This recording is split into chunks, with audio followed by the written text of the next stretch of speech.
Hey, what's up, everyone? Welcome back to House of Footy. It's your boy Ray, and today Gio won't be able to join with us, but I got Mac with me. What's good? I showed up unlike Gio and Vinicius today. I think that's something that they have in common, no? Shots fired? Too early, too soon? I apologize. Okay, which one? That definitely will be a big topic in our conversation today, which is going to cover all the action from the second legs of the Champions League semifinals, and we'll also preview the action coming up for match day 37 of the Premier League. Before we get into it, though, don't forget to follow us on our social media, both on Twitter and Instagram. Our handle is at @house_of_footy. Also, don't forget to rate, review, and subscribe to us. We are on both Spotify and YouTube. And lastly, feel free to get in touch with us via email. We love hearing from you guys, and we want you guys getting involved. Our email is houseoffooty@hotmail.com. But as Mac mentioned, there was a big game that took place time of recording today. Man City 4, Real Madrid 0. We're going to get into the big picture stuff at the end of this section, but Mac, walk us through how you saw the game and your initial reactions. Overall, it seemed like, as kind of what we talked about in our previous podcast, where it was very much a copy and paste game plan from both managers going into this matchup, where they used identical lineups. There was no real changes made between the starting 11 from this previous round of fixtures. But with Man City being at home, playing at the Etihad, it's kind of to form of what they've done in the Champions League, something that we previewed as well, where at home, they, in terms of the way like of any fixtures, they've kind of, okay, we'll settle a draw. We don't really have to kind of put a thumb on the scale too much. We don't need to really work too hard. Let's come out here, at least on even footing, and we'll destroy the team at home. And that's exactly what happened here. So it seemed, I thought there might have been one or two tweaks going into, particularly to Man City. There wasn't. They're very comfortable with John Stones, who played, I would say, arguably one of his best games in this kind of midfield role. Aside from that one outside foot pass that he tried to do towards the end of the second half, which definitely is not in his locker. But to be fair, I don't think any center back has that. But overall, you can kind of see this game played out just as the previous matchup. Difference would be is that City, in those key moments, were able to take the chances. And on the other side of the coin, it put Real Madrid in a position where they withered and really created no opportunities because Man City were so dominant in possession, on the ball, playing their style of football. Yeah, exactly it. I just want to mention there was a small change for Real Madrid. Yes. Eder Militao did start, but really didn't really affect the Real Madrid defense. Man City were able to score 4 comfortably. And going back to the start of the game, it was all City. We knew they were going to start strong, and they needed to. Definitely couple early saves from Courtois, and it felt like, yeah, City were knocking on the door for sure, but Courtois was going to be the one saving them, giving us that type of performance again. But, goal comes 23 minutes in through a rare sighting of John Stones in the Real Madrid box. That creates enough space for and draws defenders to him, and then the ball gets cycled out to Kyle Walker, finds Kevin De Bruyne at the top of the box on the right hand side, and if he's going to be there, Real Madrid players will converge on him, leaving enough space for Bernardo Silva, who slots it home near post. Fantastic finish. But Mac, how good was Bernardo Silva in that first half? Absolutely phenomenal. You can kind of see where, even in that first goal that you're talking about, where he had Camavinga all confused out of position because he's playing out of position for one. That's an argument for a different day. Some people think that he plays very well in that position. In some cases, I tend to disagree. But overall, you can see that John Stones, Bernardo Silva, that Kevin De Bruyne spot, where the cycling between the three of them and not knowing who's supposed to be guarding who, because you saw Camavinga in that play, he's coming out as a kind of a traditional left back position, coming out to block the most right-sided player for Manchester City at that moment was John Stones. But let's be real here. In case of what is going to cause a fire alarm, as I'm a manager, if I'm concerned about who do I want to guard, okay, am I worried about John Stones putting the ball into the box, or I'm worried about Bernardo Silva going one-on-one with the one my center has? Generally speaking, working about Bernardo Silva, worried about that. So in that individual moment, you can see the conundrum that Real Madrid players were in, where they didn't know whether to come or go, who was supposed to be covering who, because they were outmanned in the midfield. Bernardo Silva individually, he was very much kind of the difference maker in that role, because every single time that there was that extra space, that extra man to be able to link play, to be connect players, to be able to make those short change of passes, to be able to take somebody one-on-one, it was always him in those isolated positions. And especially in the first half, he was being able to go at it again and again and again, where Real Madrid defenders didn't really know what to do with them. So overall, probably one of his best performances, considering, ironically enough, someone that we had talked about on our previous podcast had rumors of going away last summer and very likely could potentially go away this summer again as well. So it'd be very interesting to see what happens to him individually. But this is the type of performance of why he does garner so much attention from other clubs, and why Pep Guardiola is so desperate to keep him, because he can start there. At the end of the game, he was playing in central midfield. So you're talking about one of the most versatile players in world of football. So overall, great performance from him, and probably in all likelihood deserved man of the match for sure.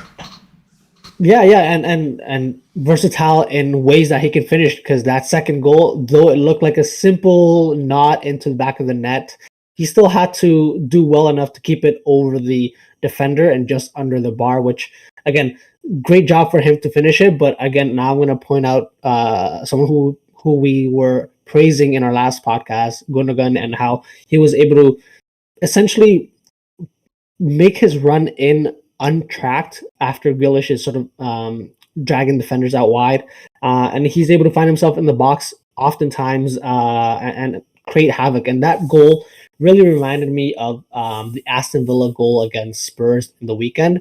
Obviously, different types of teams and different types of quality, but the quickness, the speed of play, and the accuracy of all these actions happening at the same time. The pass has to be perfect. The run has to be good.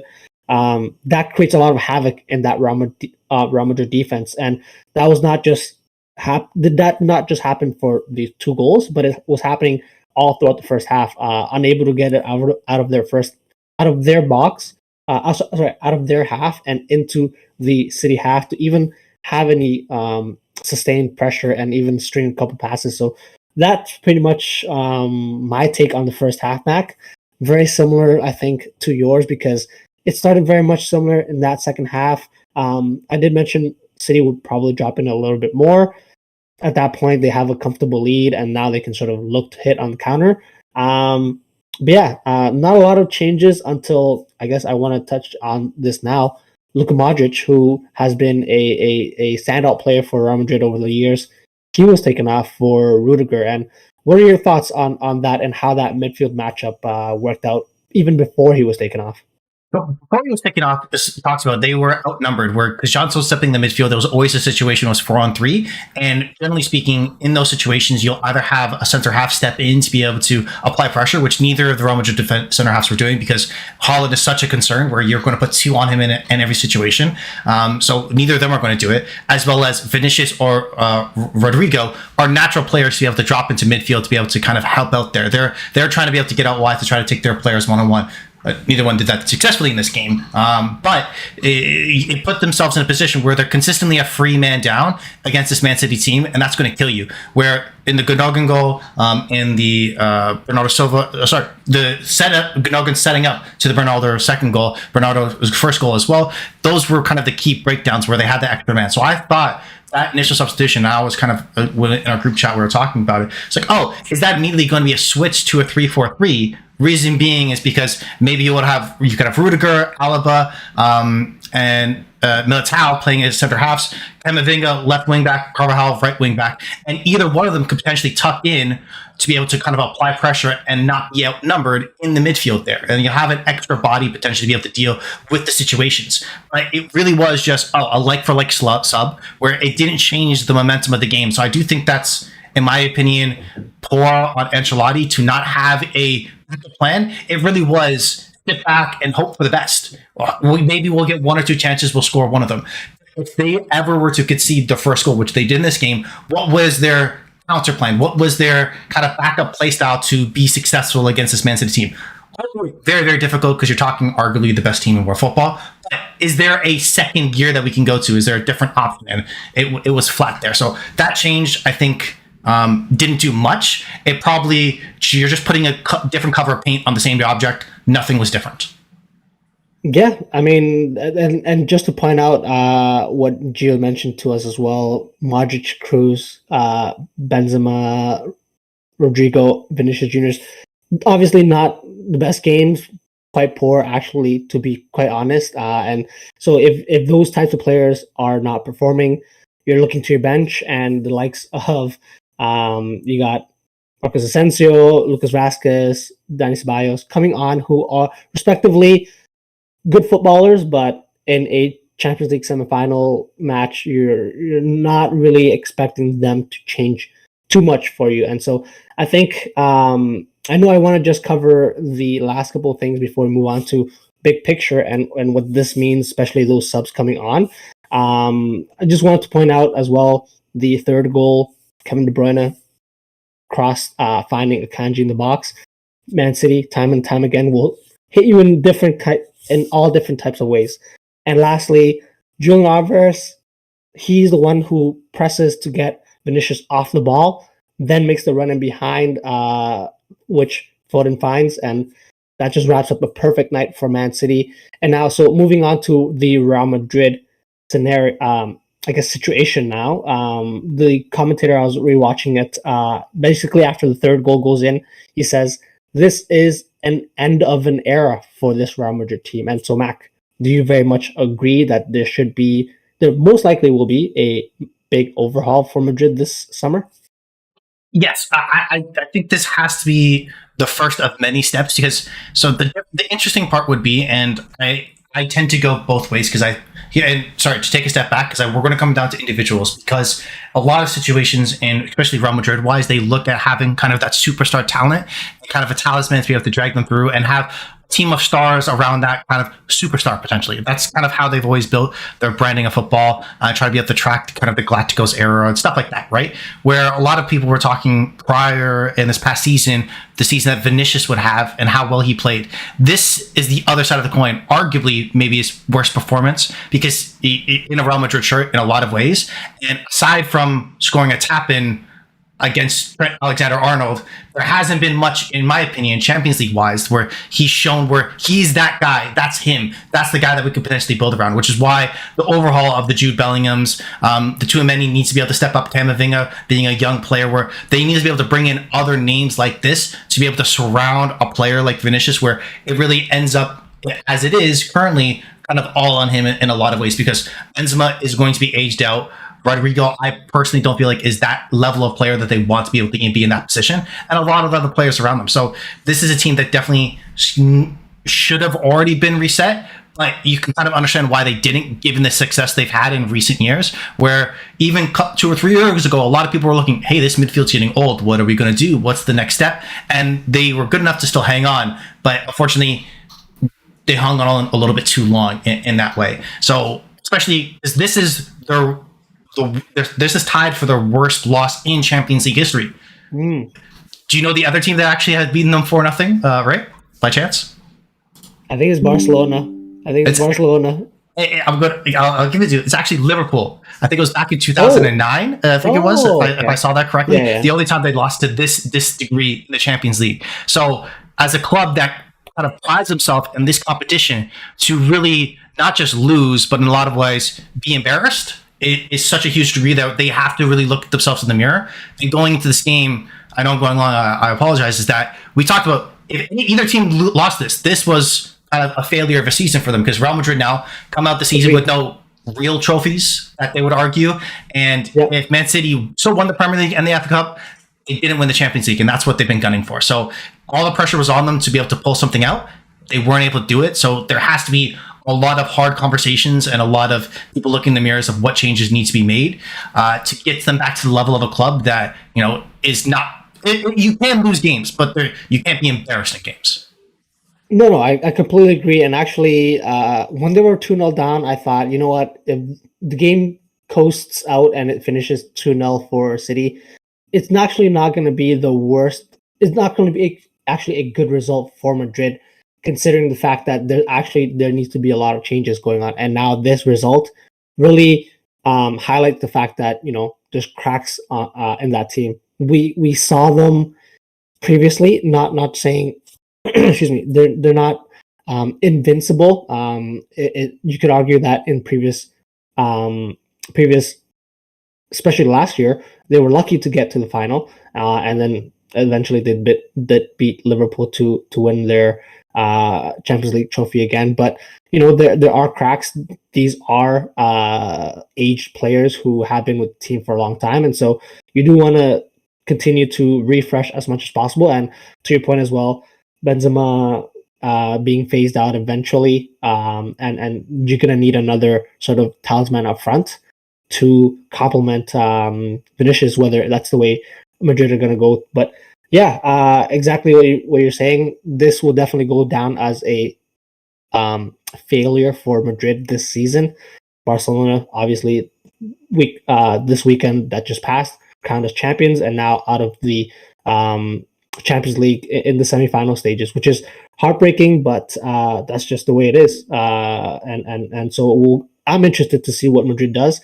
I'm also interested in seeing if they do keep on Ancelotti, because there are a lot of coaches out there that are, in between jobs. And I think it would be a perfect time for Madrid to have a quote unquote rebuild season. And why not go for someone like Nagelsmann, who is young, has pedigree now, coaching Bayern for a bit, and can maybe bring through a new crop of players at Madrid.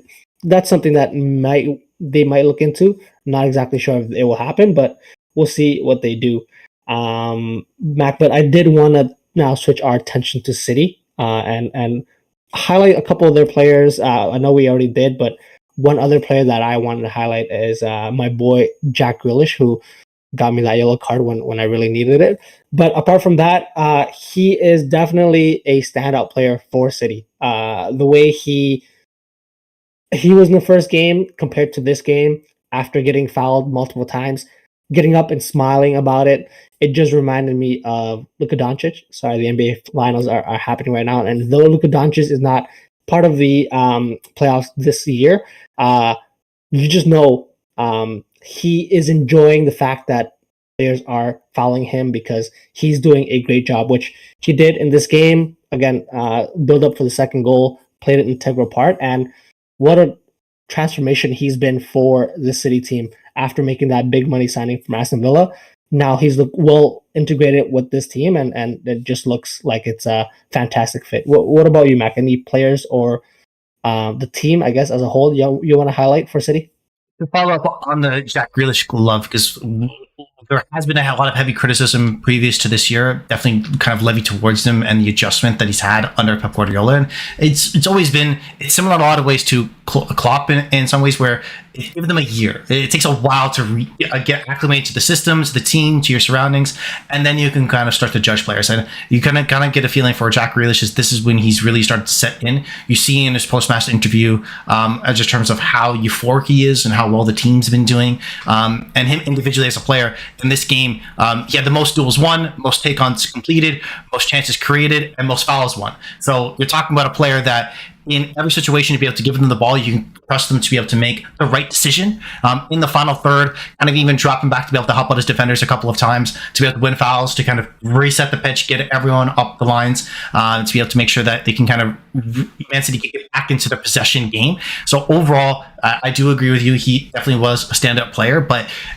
my question really is who actually. It's weird. I understand it's a 4-0 win, and we're going to throw a lot of love, give a lot of flowers to a lot of players for City.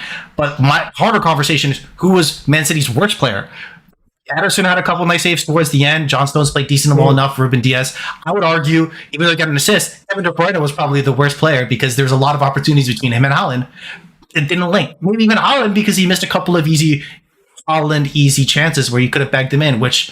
Going into this game, that's a tough look where City, they've had times in the season where one or two players are playing very well, but this felt like one of the games where a marquee game where majority of players, if not all of them, were at least a 7 out of 10. where they're still doing their shifts, even if things weren't going their way, kind of doing what they needed to do to get the job done for the team as a whole. So that's more my side. What I'd say for City is it's full credit to them. The interesting part would be is, as kind of we've talked about, is that now going into the rest of the season, they still have a couple games to play for in the Premier League. They still have the FA Cup final, as well as they still, of course, have the Champions League final. They've relied heavily on the home and away and home fixture list, where they can dominate at home and kind of be okay away. That's going to revert towards the end of the season, where they had 2 large cup finals where they're not going to be at home. So it'll be interesting to see are they able to carry that kind of carry that across, where they're able to still play just to this level, just to this peak, where even if one thing doesn't go the way, they still are able to smash teams, or are they going to be brought down enough pegs and face a team that's going to get lucky enough to kind of level off that gap to what they're going to be. So that's what I'm interested to see out of this team. But I think even you're talking about in kind of our group chat amongst our friends, where it's tough to beat Man City at home. And unfortunately for them, they have no more important games there.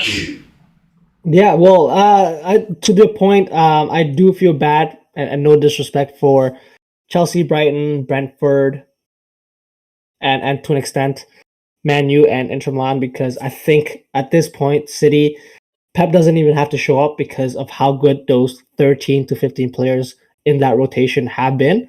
They all know their roles, and like you said, 7 out of 10 across the board in this game looks pretty flawless. And just if I'm one of those teams that's going to face Man City, just not a game I'm looking forward to. But enough about this fixture, Mac. We'll take a quick break here, and then we'll be back to cover the second semi-final match between Inter Milan and AC Milan. So stay with us, guys.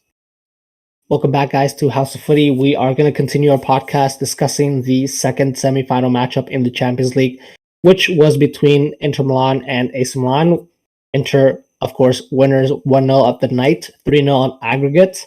And even though the big man for AC Milan was back, Rafael Leao, it appears did not have a huge influence in this game, Mac.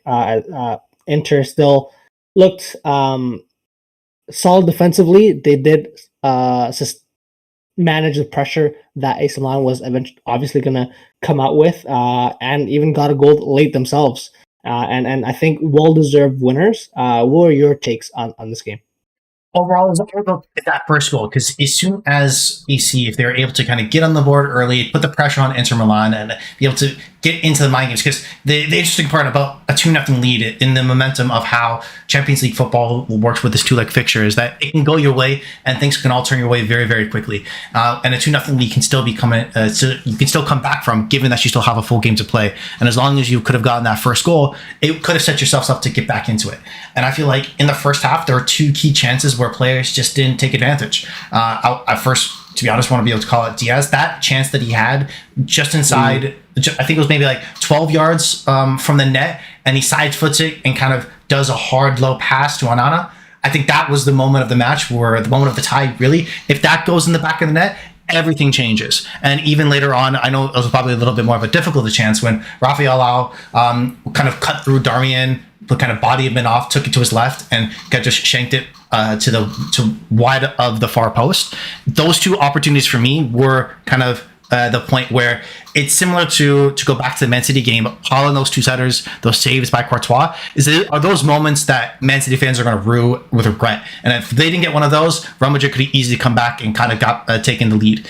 In this situation, and that situation, of course, Man City did live to not regret that. But I think those 2 players are going to kind of look back and kind of have nightmares and relive those experiences, because those were key opportunities where you were back into the game. You still at that point have 60, 70 minutes to be able to get that second goal. The momentum's in your favor. And now you put the pressure on Inter to hold out, right? So I think those were, like I said, the moments of the fixture, and overall kind of after that point, they seemed to kind of lack belief that things couldn't go out their way. And there was no more clear opportunities, in my opinion, that they were able to create. So overall, I think it was a little bit, this might be harsh, but it was a poor performance on AC. I understand they were missing their talisman for the first fixture, and that could have changed things, but they needed to be able to bring more in this game. They needed to be clinical in those moments. And to now lose 4 times in 2023 against your rival and fail to score a goal, yeah, it's not a good look. No, for sure, and exactly the two chances that they missed in the first half. Granted, they were quite apart from each other. Look back at it now, huge misses, and it looked like as you mentioned, they're just deflated after that. Even Mkhitaryan coming off in the first half and Brozovic coming on, which could be something to look at as obviously they have the Champions League final to look into. That I thought may have had an impact, but like you said, Inter were able to, even though they had less of the ball, have more chances. I think they had 14 shots compared to the 5 from AC Milan, and that just tells you the difference. One thing I did want to mention as well, the difference in quality and sort of um, know-how that these two teams possess at this point. Just wanted to point out there's a couple of chances in the game. Dzeko gets the ball, fizzed into him from the right hand side. I think it might have been Barella in the first half. He kills it dead, sets up Mkhitaryan, who unfortunately shanks it wide. But that's the type of play that Inter will thrive on. On the flip side, Giroud, a couple of times, balls played into him, fails to make it stick, unable to hold up the ball when obviously you need him to hold it up and bring players forward. And it just shows at those times and crucial periods of times for those matches, you really need your players up top to be firing on all cylinders. Otherwise, it's going to be tough. And if you're chasing a game after being behind, that's definitely not the spot you want your striker to be, missing chances and not being able to hold up the ball. But yeah, got to give credit to Inter Milan. They did get their goal after 73 minutes. Again, not great defending by AC Milan, allowing Lukaku to get several touches on the ball before Lautaro is able to smash it home near post, granted, on Mike Maignan. But what are your takes on that goal, Mac? Should Maignan have done better? Absolutely. He made a couple of really nice saves early in the first half to be able to keep AC in the tie, but that's a deplorable effort. Anything near post, I even argue to say that first goal from Bernardo Silva, that's poor on kind of Courtois, kind of giving up and diving the other way. My rule of thumb is just defend your near post. If you beat you far post, so be it, right? And unfortunately, Mignon probably kind of gave up the worst goal of these 4 games, both legs, that you can kind of expect because he's a keeper of higher quality than that. But I do want to be able to give flowers to Martinez because this is the first time in his career that he's gone back-to-back seasons with 25 plus goals, because this being his 25th. He's now the 5th all-time Champions League goal scorer for Inter Milan, behind Adriano, Julio Cruz, Hernan Crespo, Samuel Eto'o, and of course Martinez being 5th. The last fun stat for you is that Martinez has now scored 8 goals against AC Milan, the 3rd most for Inter Milan in their history. So he is potentially having a season where Inter Milan fans, he's going to potentially be nailed down to the likes of kind of club legends, where if he's able to put out a couple more seasons like this, and a player that has been much maligned these last couple of years by the world football, especially in the World Cup, where he was probably getting more ragged on than any one of the Argentinian side. So overall, love to see. And the last part I want to be able to touch on this is in terms of Inter Milan as a whole, is that there's always that running joke about at Inter Milan. Do you know, like, so it was like a Stoke City player has made the Champions League final in X amount of years consistent. So now Inter Milan are able to keep that streak going for themselves, because I think it's an insane amount of years that someone from their team has done it. Now their whole team's done it, so it just further recycles the pool of whoever leaves. Hey, I want to sign an Inter Milan player because I could potentially make the Champions League final now. I think that's how it works. No, that a very fun running joke, but there is a point that I don't know make to that, Mac. I love how you mentioned that, because I think Inter Milan won the league 2 years ago, the Serie A title. Last year, I think it was AC Milan who won it, but just wanted to point out that at that time, it was Conte who was the manager for Inter Milan. He, of course, his sort of style and philosophy is, I'm going to bring players that are going to win now, and though they may not look great in terms of moving forward, in terms age profile and sort of tactically how they'll fit in a couple of years, it's been great for them, and it showed. Gio mentioned they just had a better lineup throughout and more options as opposed to AC Milan, who, and interesting enough, I just looked it up. Inter Milan have the oldest average age in the Serie A, 28 and a half years old for their squad, and compared to AC Milan, who are I believe seventh, their average age is 25.8. So there is something to say about experience and age, but also the type of profile players that they brought in. You have your Mkhitaryan's, you have your Çalhanoğlu, players who played elsewhere and have won things and just are great all around footballers. Whereas AC Milan just at this point looks like they might miss out on the Champions League. Well, actually, it looks like they will miss out on Champions League next season. Currently in fifth, will play probably in the Europa League, and so that might not be the end of the world, Matt. Considering that they are still looking like they will be needing to add players moving forward. What are your thoughts on this AC Milan team? They surely can get better. Absolutely. The interesting part for them is that there's been a lot of talk previous to, I would say, maybe in January, where are other bigger, quote unquote, bigger clubs outside of Italy going to be able to bring in players, like kind of start to pillage this AC Milan kind of younger players that have been playing very, very well, such as the Rafael Leao's. But there's been a lot of reports where he wants to stay with the club. He wants to be the talisman. He wants to be able to kind of have a team built around him in a lot of ways. They have young players like Dejan Hernandez, Sandro Tonali, who a lot of people like to compare to visually of a Pirlo, but has kind of the mentality of a Gattuso, which is perfectly AC Milan in a lot of ways. So I'd love to see that. And they have a lot of quality players, but they still need to be able to figure out some key pieces, because they may feel comfortable staying with this team, at least now. But if a trend like this continues, it does become worrying, because every kind of big name player, every football player kind of worth their salt is looking to play in the Champions League whenever possible. And if you have consecutive potentially seasons out of it, which of course they won't be in it next year, if they're not in it the year after that, then you might see kind of more of a recycle where it's going to be harder to be able to retain these types of players with, with that age profile, given that they're younger and may be looking to progress further in their career. So it's unfortunate that they haven't been able to kind of follow up with the success that they've had over the last couple of years. But this team still has a lot of quality in it, and it does show that were able to reach the stage that maybe given kind of a reset, maybe given kind of a different focus for next year, they can come back to kind of being this level of football team again, for sure. Yeah, I mean, still credits to AC Milan making the Champions League semifinal. I think they went out in the group stages in the previous season, so still a great achievement. We'll see what they do in the next coming games and definitely in the off season. But let's take one last break here, Mac, and then we'll preview some Premier League games coming up. Stay with us, guys. Welcome back to Hustle Footy, guys. We're going to finish off today's podcast now discussing some of the Premier League games that are coming up.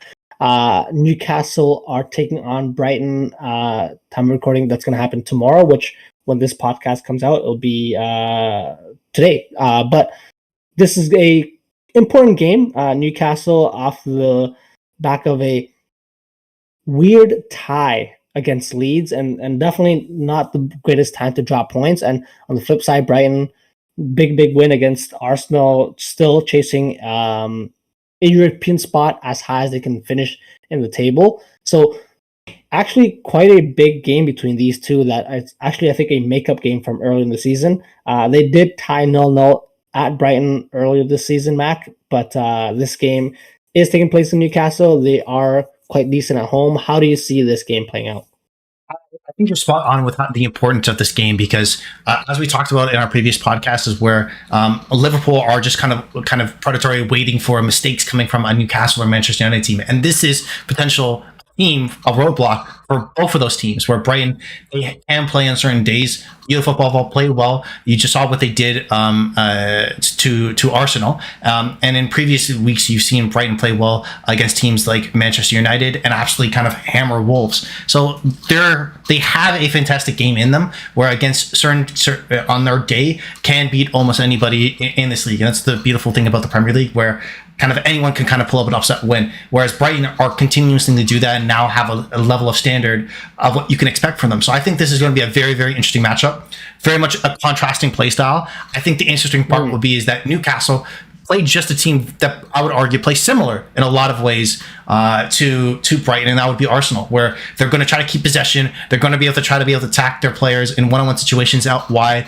That's where they're going to be able to get a lot of their joy, especially that battle between Matoma and Trippier is going to be phenomenal, where Trippier probably his weakest aspect is his defensive work rate, even though I would say he's no slouch there, but Matoma one-on-one is a difficult prospect. So I think that in a lot of ways can be where the game's won and lost, as well as, of course, the battle midfield between Bruno Guimaraes to see if he gets help from his fellow midfielders, or I love to bring them up. The Billy Gilmores of the world are able to kind of make sure that Brighton stay on that front foot, keep playing forward, keep getting on the ball, and putting out players like I said, Matoma and Ciso in positions to kind of exploit this Newcastle back line. So overall, I think a fascinating matchup between both teams that are desperate for a win and need a win if they're going to keep, in all reality, their hopes alive to keep going to do what they want to do by the end of the season. So overall, really excited for this fixture. Yeah, exactly. Newcastle 66 points, tied with Man U, so they're definitely looking for a win. I think though at home Newcastle will probably edge this. It's a very simple, and I think I don't want to oversimplify it. Newcastle more physically imposing than Brighton on the pitch and at home. I feel like Brighton will struggle in that aspect. Brighton might get their chances here and there, but I feel like with the fact that they dominate possession, that doesn't always mean they'll have more chances. Newcastle, as we saw when they were playing Arsenal, essentially could have gone up in the first little bit, but they just couldn't get it going. I think off the back of a loss at to Arsenal, and then now a tie against Leeds. Eddie Howe's going to get his players going, saying, "Hey, we're still looking for Champions League. This is where the season comes down to. We definitely need a win, and I think that will probably come through for them." Brighton, on and off, as you said, they had that shocking performance against Everton recently, and it just seems like they are due for a loss if things go poorly. For example, in the first 15 minutes and they concede one or two. Newcastle have done that to Spurs not too long ago. And so if Newcastle are off to a strong start, for me, Brighton, I don't think they'll have enough to come back. So the longer it goes 0-0 though, Brighton, if you can do Liverpool, us fans, a favor, do it for us. But my money sort of is on Newcastle. What are your predictions for the final result, Matt? I really understand why you want McAllister to help out his future employers. I think he get that Liverpool contract started today. No, I think that's how it works. Yes, sir. Yes, sir. I think overall it's going to be the interesting contrast of styles. It's what fascinates me, is because with this being at home, Newcastle, how they play very much is breaking up play, being short bursts of high press, and being able to allow players to be able to recover. If that's kind of a janky of a game in those short bursts, can Brighton dictate their tempo in those short moments and be able to prevent from Newcastle from continuously resting and be able to make sure that they're applying a heavy press like they like to do. So I think those contrasting of styles will be fascinating, and I think whoever plays their style brand of football better is able to exploit those moments where if Newcastle, can they win the ball back enough times in the final third from a Brighton team defensively which can make mistakes, then they'll be in success. Versus if Brighton are able to still play their game, deny kind of the stoppages of play, deny opportunities for Newcastle to continuously come at them, those legs are going to get tired. And as you said, the deeper the game goes, more and more opportunities are going to open up for those Brighton attackers. So I think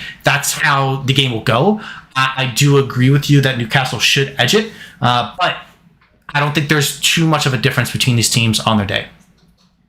Yeah, perfect for any neutrals, and so we'll definitely keep an eye out on that. And myself, being a Liverpool fan, we'll keep an eye out on that game definitely, but also on the weekend's game against Aston Villa.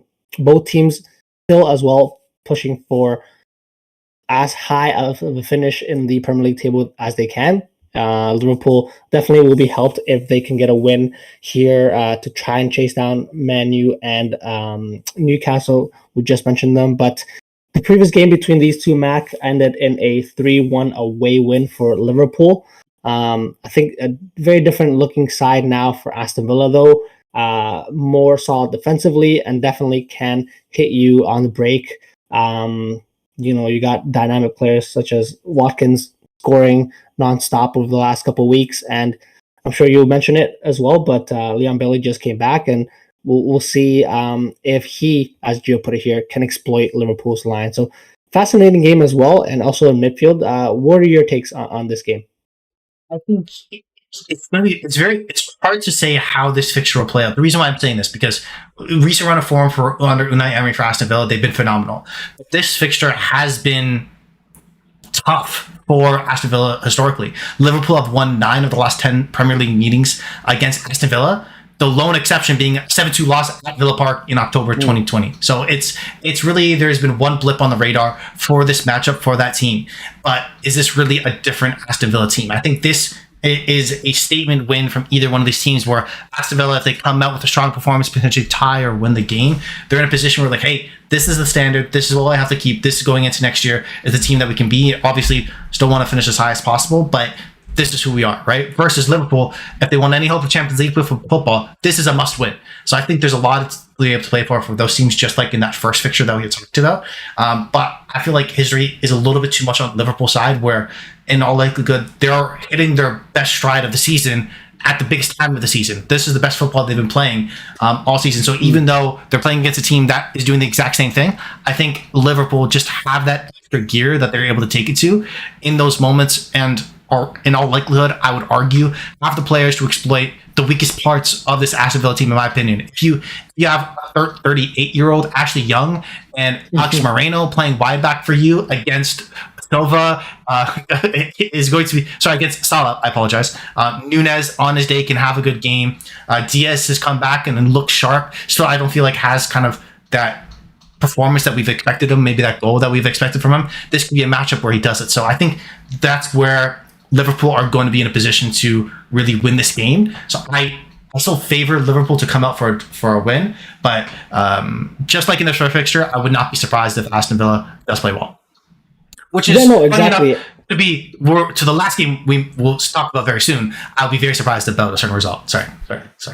No, exactly. And sorry, just gonna go back to sort of what we talked about for Newcastle Brighton. Liverpool at home, it's going to be a tough fixture for pretty much any team that goes there. But the longer it goes, and it's happened before, I know as a Liverpool fan, the more important the game is, and the longer the game goes 0-0, the more anxious the crowd feels, and definitely the players will as well. And it will show. I think Trent will definitely need another big game in midfield to sort of control the pace alongside Fabinho, who has looked better over the last couple of weeks. If they're able to sort of control the pace of the game and negate Villa's inevitable counterattacks to hopefully for Liverpool not short chances for Aston Villa, that will be the way to go. But again, Buendia firing well, Watkins has been on a hot streak, and Leon Bailey, who created problems for Spurs, will definitely create problems for Liverpool's defense. So actually a quite even matchup in terms of sort of where the chances will fall. I think maybe again, Liverpool score early can settle things down, but longer goes and anything of a mistake or moment of brilliance from Aston Villa could change the tie around. So big game to come. We'll keep an eye on that myself personally as well. But last game, Mac, City taking on Chelsea off the back of that big result in the Champions League. Let's hear your takes. Will there be a lot of rotation? Can Chelsea take advantage of that rotation? What are your takes? To answer, yes and no.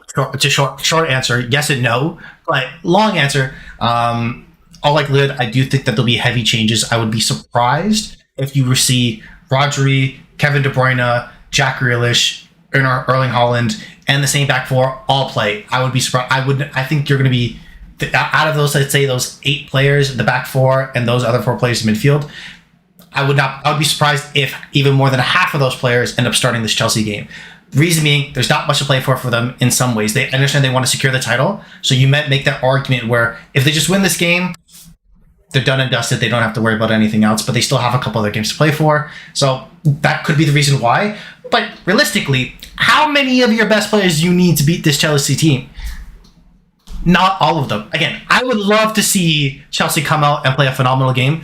Reason being is because they still have to play Manchester United. They still have to play, I think they also have to play Newcastle, if I recall correctly, as well. I believe so, yeah. They're a team where if they can surge, kind of be a party crasher, kind of a wedding crasher towards the end of the season, or a spoiler, that would be fun. That would bring more enjoyment to the Premier League, and that would make our jobs kind of talking about the sport, talking about the Premier League more exciting. Because okay, this team just beat City. What can we expect against those big teams? What type of Chelsea can we see? Can we see them again?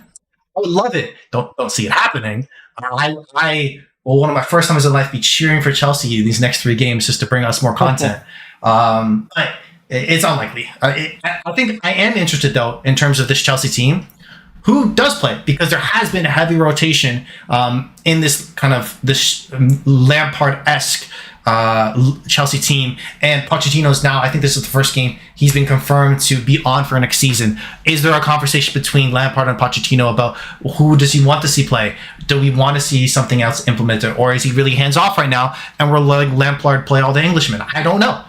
So I'll be very interested to see who or how Chelsea play, given that now they know a manager has been signed off for next season and they're watching them play. So I think that part of it can be fascinating, but I would be surprised if City don't win this game by a comfortable margin.